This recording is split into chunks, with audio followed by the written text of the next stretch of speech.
Goeiemôre, liewe gemeente.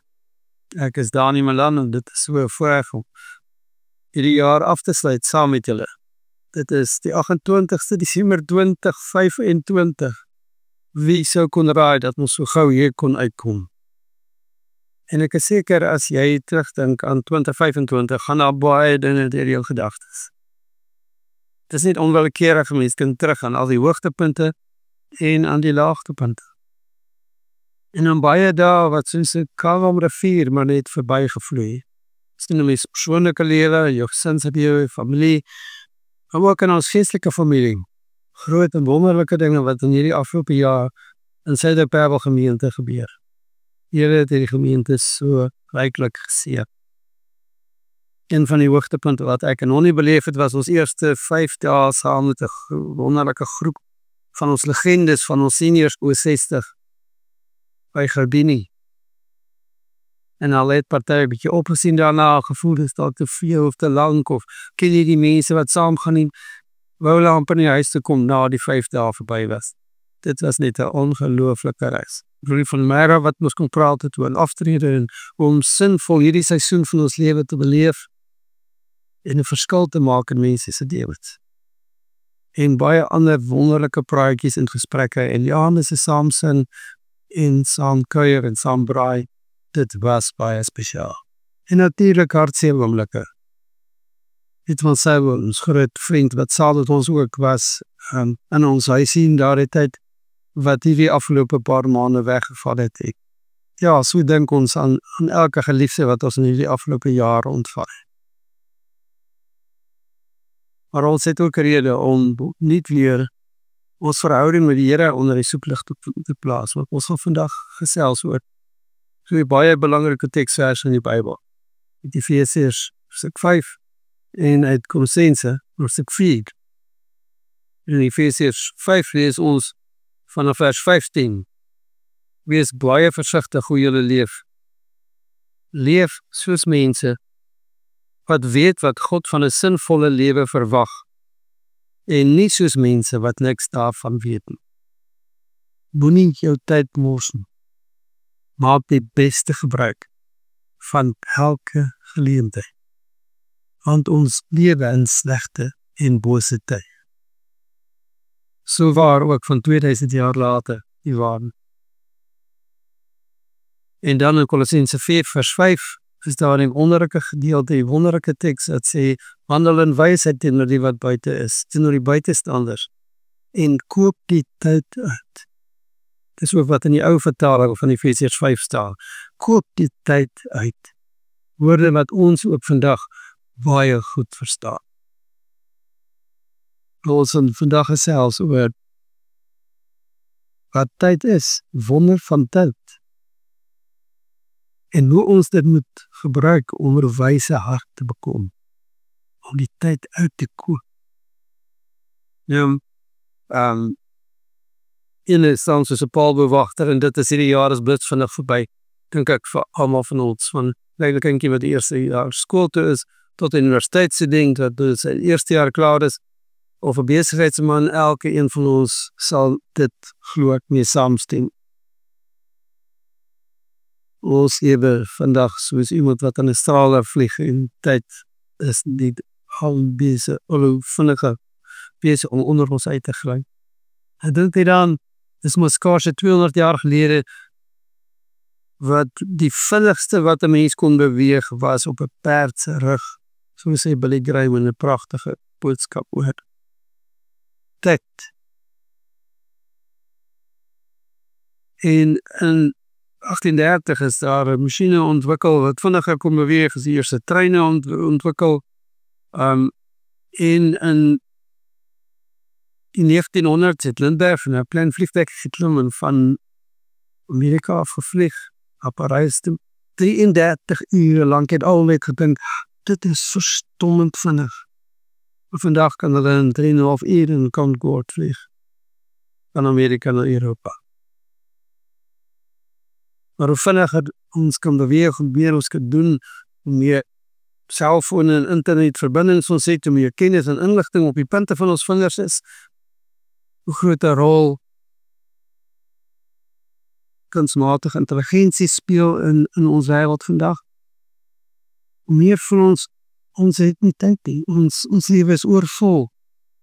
Hoe meer sukkel ons om ons tyd mooi uit te pak en om rustigheid te kry, want dit is nie meer die ou ritme van in die dag werk jy en in die aand sal Kersdag jy en nagaanslag ken. Want dit is televisie en dit is laatnagte en dit is laatnagte kuier en in 'n motor terugry met helder ligte in die middel van die nag. Ons wêreld het baie verander en jy en ek moet self 'n stukkie rustigheid vind in hierdie stormsee van besig wees. So kom ons gesels, hoe ons dit kan regkry.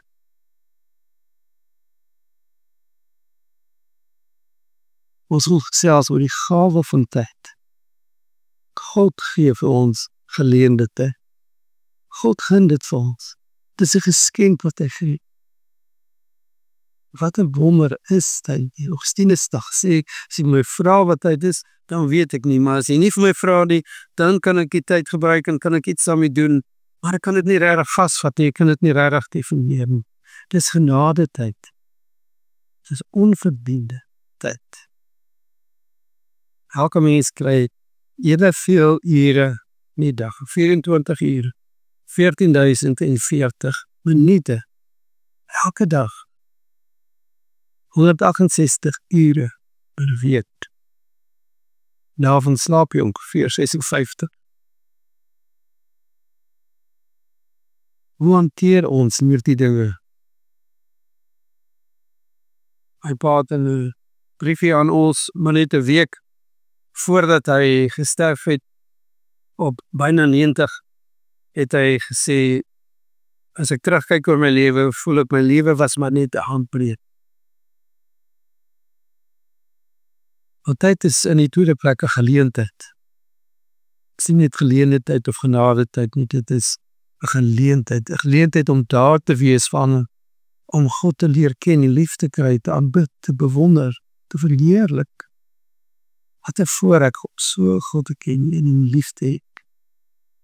Wat aan ons lewe sin en betekenis gee. Dis kosbare oomblik. Kosbare oomblik, want dit vloei eintlik soos 'n rivier en ons kan dit nie vasgryp nie, ons kan probeer, maar dit vloei tussen ons vingers deur. Psalm 90 het die pragtige gebed, Here leer ons om ons dae so te tel, dat ons wysheid sal kom.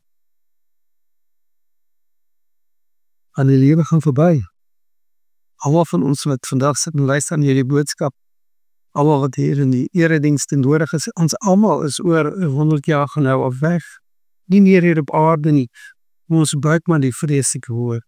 Dood. Op my eerste dingetjie my hande vasgehou het, was my eerste gedagte. Dit is al vreeslik dat so 'n perfekte lyfie eendag sal sterf. Vreemde gedagte, maar miskien omdat ons as leraars so blootgestel is van jongs af aan lewe en lyding en siek word en dood, ook met jong kindertjies of babas wat ons moes begrawe. Het 'n mens die werklikheid daarvan besef. My ouer broer het ook iets maar gesê, onthou net jou kinders is aan jou geleen. Elke oomblik is geleende tyd, dis genade tyd. Maar dis ook genade tyd om die Here te leer ken. Om 'n verhouding met hom te bou. Een van my beste vriende se seun, eerder het op 22 kanker gekry. Baie aggressiewe kanker in sy kuit. En binne 'n paar weke het hy gesterf. Met al sy vriende rondom sy bed die vorige aand, en het hy vir elkeen gesê hoe hy dink hulle verhouding met die Here moet regmaak. 'n Jong man wat die geleentheid aangegryp het om sy geloof met sy vriende te deel. In die derde plek is tyd 'n storie. Dis 'n genade tyd, dis 'n geleentheid, maar dis ook 'n storie. Want God het in die begin die hemel en die aarde gemaak. Hy het tyd geskep en ruimte geskep. En hy het seisoene gegee, somer en winter, warmte en koue, maande, dae, minute, oomblik, Dis 'n storie van volkere en nasies, van families, maar ook van mense soos ek en jy. En ons moet ons eie klein plekkie vind in hierdie groot reusagtige kosmos en wêreld. Dis 'n storie met 'n begin, 'n middel en 'n einde. As ons dink aan ons 12 artikels wat ons Sondag bely, ek glo in God die Vader, die Almagtige, die Skepter van die hemel en die aarde, en in sy Seun Jesus Christus. En die hele verhaal van Jesus, en ons glo in die Heilige Gees, en hoe hy sê, Jesus se werk voortsit, en sy kerk se verhaal begin, en dat ons as die liggaam van Jesus hierdie goeie nuus oor die wêreld in kan vertel, totdat die einde sal aanbreek. En Jesus 'n nuwe hemel en 'n nuwe aarde sal skep. Dis 'n groot reuse storie. En jy en ek is deel van hierdie verhaal wat God met die wêreld het. En ja, as ons tyd verby is, as ons die tydelike met die ewige verwissel het, as ons lewensdraadjie afgeknip is, of ons dit ook al sal sê, dan sal ons voor die Here staan. Die Bybel sê daar's nie weer en weer 'n lewe nie. Ek kom nie terug aan 'n volgende lewe nie. Ons is bestem om eenmaal te lewe en dan kom die oordeel. Dan staan ons voor die troon van die Here. Maar die jonker se ma het om elke aand geleer om het bloed te bid. Elke aand gevra, voordat die 11 kinders in die slaap geraak het, by elkeen se bedjie, het jy het bloed gebid. En dan moes hy eers weer hierdie gebed opsê, dat die bloed van die Here Jesus ons dek van alle sondes. Dit maak ons vry. Vul ons met hierdie diep vrede, ons verhouding met God, sond en reg en heel is. Al is ons nog in hierdie sondige wêreld. Hoe Romeine te spreekwoord gehad, dum spiro spero, wat ons nog in de trik Latijn geleer het. Terwyl daar lewe is daar hoop. En dit klink na so 'n wonderlike belydenis, maar dit is eintlik 'n onverlowige belydenis, want dit sê, dit gaan maar net oor hierdie aardse lewe. En Paulus sê, as ons net vir die aardse lewe op Jesus hoop, dan kan mens ons regtig jammer kry. Dan het ons as Christen niks om te bied wat die wêreld dieself klaar bied. Maar ons het baie meer 'n sinvolle lewe hier op aarde, 'n lewe wat betekenis en waarde het, 'n lewe tot eer van God, om hom te dien en hom te eer, en om ons naaste lief te hê en te dien. Wat 'n geleentheid gee die Here vir ons. Vir tyd is geleentheid, en mense sal sê tyd is geld, en elke besigheidsman sal dit baie duidelik verstaan. Want as jy 'n klomp mense in diens het, moet daar aan die einde van elke maand wins wees, sodat jy salaris kan betaal. Dis maar net die hoof van elke besigheid, en pa van elke gesin, die ma van elke gesin, wat weet wat daar die spanning is as daar die dinge nie klop nie. Maar tyd is nie maar net geld nie, tyd is lewe. Tyd is lewe. Tyd is lewe. En daarom het ons roeping om te leef tot eer van die Here. En ontvang ons nie net hierdie aardse lewe, hierdie tyd, maar ook die onbepaalde tyd, ook die ewigheid as geskenk uit die Here se hand, die ewige lewe as 'n wonderlike gawe wat God ons gee. Tyd is ook relatief. Jy beleef dit baie verskillend. As dit met jou goed gaan en jy gelukkig en gesond is, kan die tyd net nie vinnig genoeg, of dit gaan so vinnig, want elke oomblik wil jy vashou. Maar as jy baie siek is of baie swaar kry, kan dit voel asof die tyd soos 'n miskrye verbystaan. En die dae baie lank in die nagte baie moeilik is. So, tyd is 'n gawe, dis 'n geleentheid, dis 'n storie, dis lewe, maar dis ook relatief. Of wat maak ek met hierdie tyd wat God vir my gee? Die Bybelse opdrag is, koop die tyd uit. Dit is nog 'n paar dae van 2025 oor. Maak die beste van elke geleentheid. In 2026 lê soos 'n pragtige snelweg voor ons elke dag opnuut kan aanvat. Omdat tyd lewe is genade tyd, verleende tyd. Moet ek en jy weet, God het ons lewe gespaar, sodat ons hom kan vind. As dan iets anders in lewe is wat belangriker as God is, laat vaar dit, nou op die oomblik. Gooi daar af God in die asblik. En weet, as jy God dien, as jy hom lief het met jou hele hart, gaan jou lewe nuwe rigting kry, nuwe vreugde. Soek die Here, terwyl hy hom kan vind. Soek hom terwyl hy nog te vind is. Roep hom aan terwyl hy naby is, sê Jesaja 5:5. So ek kon het hier sê, nou is die tyd om die Here te soek. Nou is die tyd vir God se welbehaag. Nou steek God sy hande in jou toe uit. Moenie wegstap nie. God kom gee homself vir jou. Heer Jesus Christus.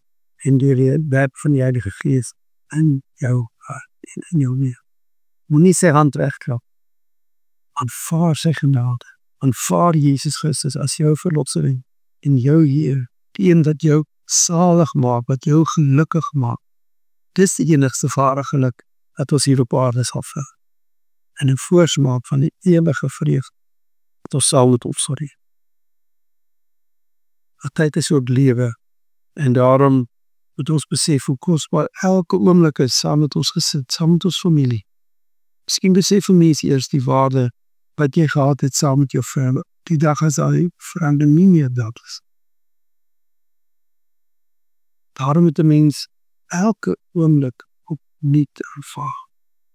Ons moet hierdie gawe van lewe aanvaar as 'n wonderlike geskenk en dankbaar wees daarvoor. In die vulling van Martin Luther se lewe, Luther, waarin Calvin 'n hoofrol speel, is daar 'n grypende toneel, baie van hulle, maar veral die toneeltjie waar Martin Luther die Duitse Bybel wat hy vir 3 jaar vertaal het, terwyl hy deur die keurvorst Frederik weggesteep is, en die katholieke hom nie kon doodmaak, het hy die eerste gedrukte Bybel in Duits aan die keurvorst kom oorhandig. Sy vrou, wat is dit, wat het jy in jou hand? Toe sê hy vir hom, dit is die Bybel in ons eie taal, sodat selfs 'n skool dit kan verstaan.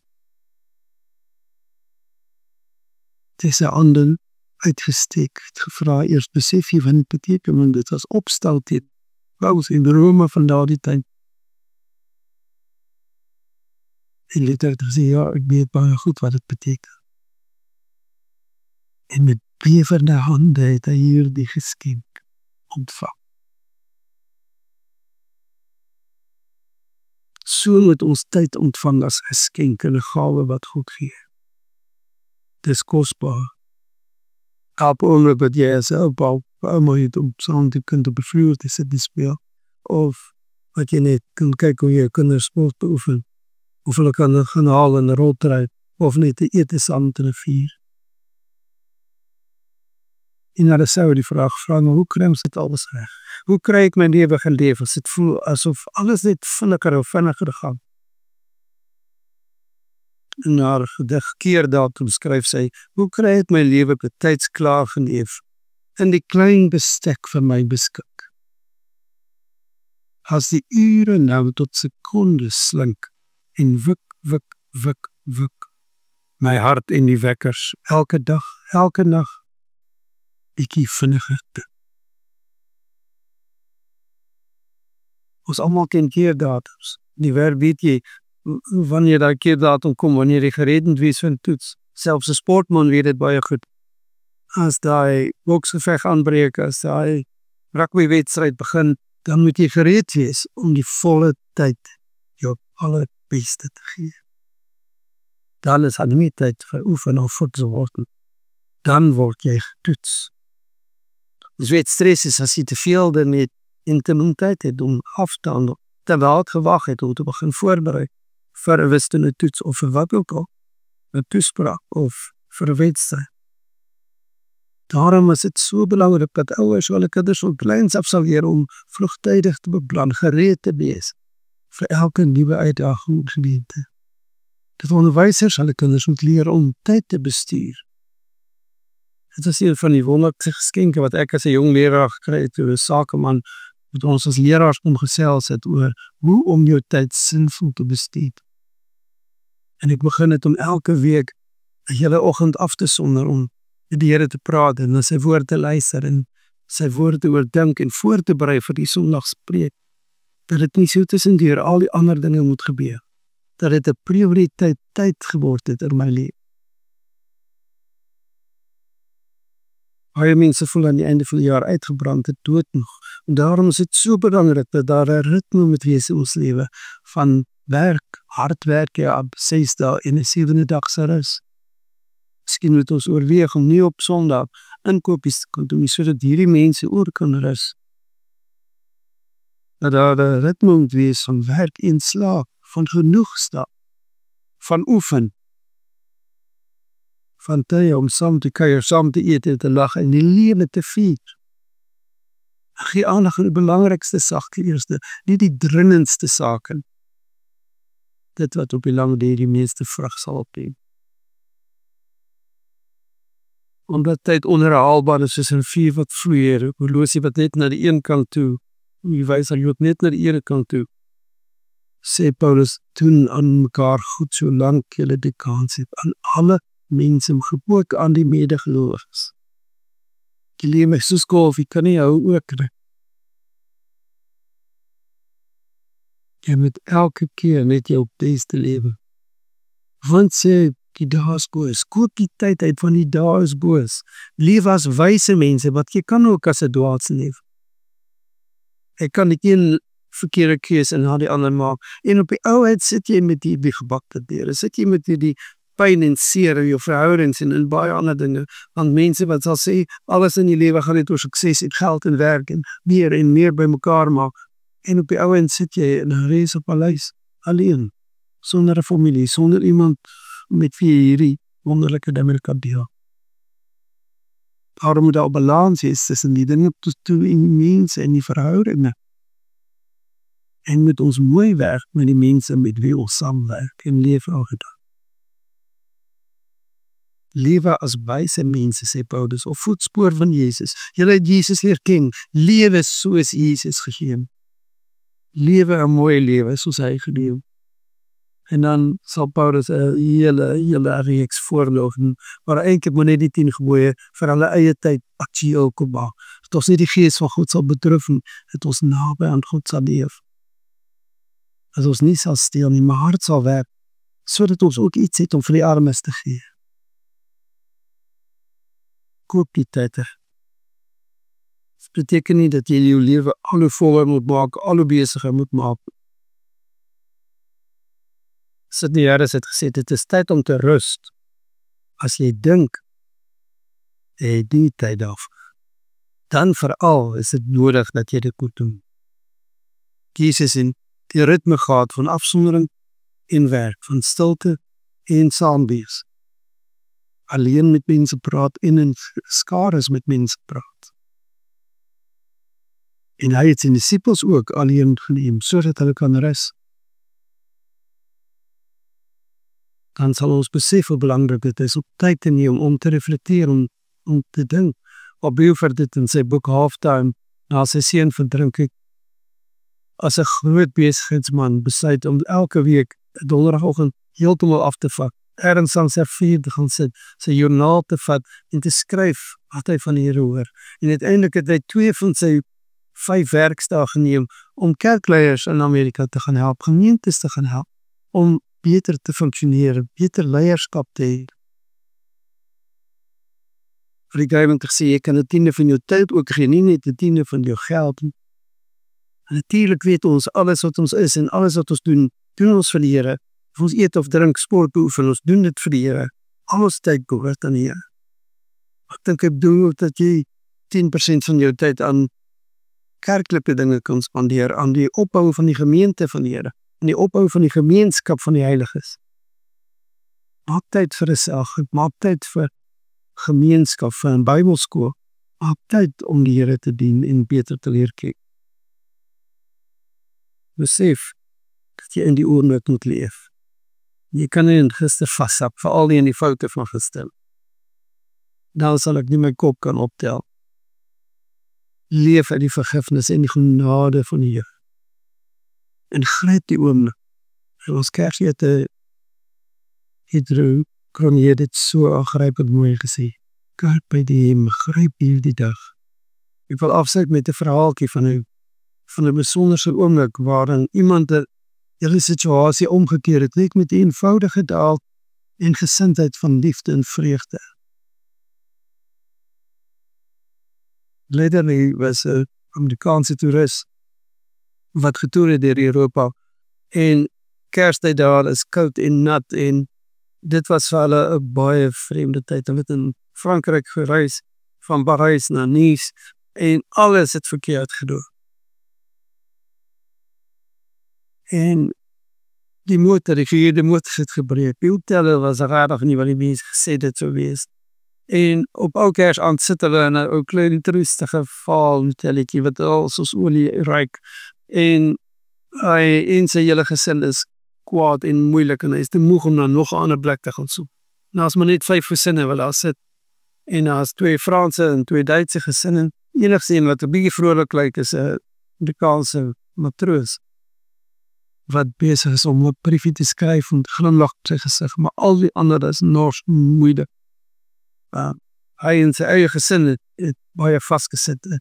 Sy vrou bestel in Frans ete en hulle bring ander goedes wat sy gedink het sy bestel en sy begin huip en hy vat haar aan en die kinders vat hom aan en dis 'n groot moeilikheid. En hy voel net so goed oor hierdie dag en oor hierdie vakansie wat hy gereed het vir. Langs hulle sit 'n Duitse gesin met 'n seentjie wat baie moeilik is en die pa gee hom sommer 'n klap. En hy bars in trane uit. Aan die oorkant is daar 'n Franse gesin waar daar net geen woord gepraat word nie. Alles is net neerdrukkend te hierdie hotel. En dan gaan die deur oop en hier kom 'n vrou ingestap met 'n ysige wind wat hier oor hulle almal waai. En sy sê blomme verkoop en daar verstons beere en plakkies aan haar voete in die koue. En sy stap van tafel tot tafel vra, blomme, monsieur? Nee, 2 frank. En almal sê nee, dankie, kyk nie eens op nie. En sy gaan sit moedeloos vir die klavierspeler en sy sê, Joseph, kan jy dink, ou Kersaand? En ek eet dit hier 'n ou koppie sop. En hy wys my net 'n CD-blikkie op die klavier. En toe gebeur daar iets vreemds. Die soldaat staan op die motoors. En hy stap na die bulleverkoper toe. En hy sê vir haar, goeienaand mevrou, gaan jy omgee as ek 2 van hierdie ruitjies koop? En hy druk een plat en hy sê dit in die brief wat hy geskryf het. En hy gee haar 'n soen op die wang en 25 frank. En sy sê nee, ek het nie klein geld nie, maar ek sal gou gaan kry. En hy sê nee, dis nie Kersgeskenk, geniet dit. En hy stap nou aan. Hierdie man, Leder is 'n man toe en hy sê, gaan nie omgee as ek vir jou mooi vrou hierdie ruiker as geskenk. En sy is stom verbaas, haar hele te sug helder op. En hy stap by daai winkeltjie. Die volgende oomlik kom plof daar 'n Kersvreugde sê wat jy nog nooit beleef. Hierdie blommeverkoper spring op, gooi haar hande in die lug en begin sing en sê, kan jy glo, Joseph, 'n Kersgeskenk vir ons. Jy kan die helfte hiervan kry. Ons gaan vanaand iets lekkers eet. En die Duitsers staan op en hulle bestel wyn vir almal. Later sal die Franse bottel champagne kry vir almal 'n glasie kom skink. En die hele atmosfeer verander en die klavierspeler begin om van die liedere te speel. Die restauranteienaar staan nader met 'n pragtige stem en hy begin van Kersliedere te sing wat hulle almal ken en almal van hulle sing saam in Duits en Frans en Engels en hulle prystuur. En dit word so jolig en vrolik dat al hoe meer mense van buite af omkom nadat die mense staan en wag om bedien te word. En almal straal van vreugde.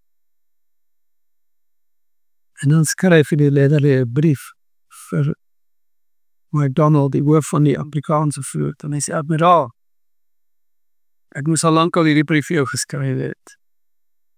Maar na daardie aand het al 18 mense wat deel was van ons groepie aan die begin gevra, ek moet asseblief vir u 'n brief skryf om dankie te sê vir hierdie Amerikaanse matroos wat 'n triestige, ongesellige, goor aard in 'n onvergeetlike fees omskep.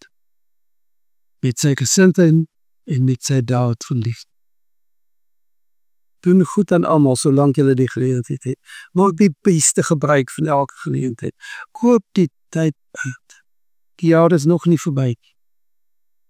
Miskien is daar nog iemand wat al baie finansiëel swaar kry, iemand wat al baie alleen is, iemand wat al baie oud geword het, afgeskep voel, vir wie een ou klein besoekie, selfs 'n koproep, so baie kan beteken. Ons kyk bietjie weg van onsself. Dink nie net aan onsself en ons eie behoeftes en blindheid. Maar kom ons leef vry. En hier die liefde wat Jesus in ons hart heeft staan. In 2026. Kom ons bid saam. Here, wil U ons gemeente seën, wil U elkeen luister wat die boodskap luister vandag, wil U ons harte vol met vrede en dankbaarheid. En help ons om te besef dat tyd nie net geleenthede is, maar lewe is. Geleentheid om God te leer ken en beter te leer ken en meer lief te kry en om met groter oorgawe te dien. Seën ons leraars, seën ons gemeenteraad, seën elke bediening in hierdie gemeente in die nuwe jaar, gee dat ons sal terugkom met nuwe visie en passie om die met oorgawe te dien. Elke personeellid, elke gemeentelid, van klein tot groot, van oud tot jong.